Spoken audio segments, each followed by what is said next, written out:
Hello दोस्त, नमस्कार करती हूँ और स्वागत करती हूँ सरिता लोकगीत 123 में। आज हम बहुत ही प्यारा नाटक गीत सुनाने जा रही हूँ।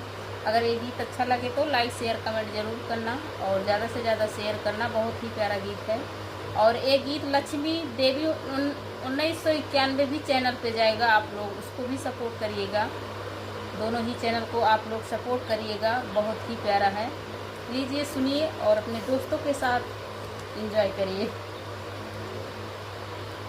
काहे सुगना सोर मचाया बगियन माँ, काहे सुगना सोर मचाया बगियन माँ। जो सुगना तोहरे भूखा लगत है, जो सुगना तोहरे भूखा लगत है। बन राजे वनवाद जाय बगियन माँ, बन लाजे वनवा भेजब बगियन माँ। काहे सुगना सोर मचाया बगियन माँ, काहे सुगना सोर मचाया बगियन माँ। जो सुगना तोहरे प्यास लगत है, जो सुगना तोहरे प्यास लगत है। भर लागे डुआवा भेजब बगियन माँ, भर लागे डुआवा भेजब बगियन माँ।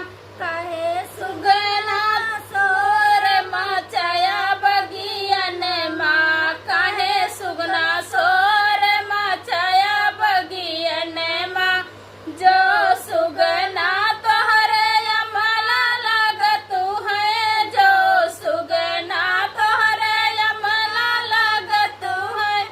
जवई बिरउआ भेजब बगियन माँ, जवई बिरउआ भेजब बगियन माँ। काहे सुगना सोर मचाया बगियन माँ, काहे सुगना सोर मचाया बगियन माँ।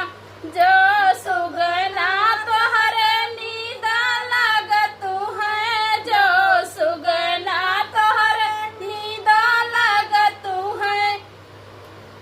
जो सुगना तोहरे नींद लगत है। अमवा पे झुलुआ लगाई देवगियन में, अमवा पे झुलुआ लगाई देवगियन में।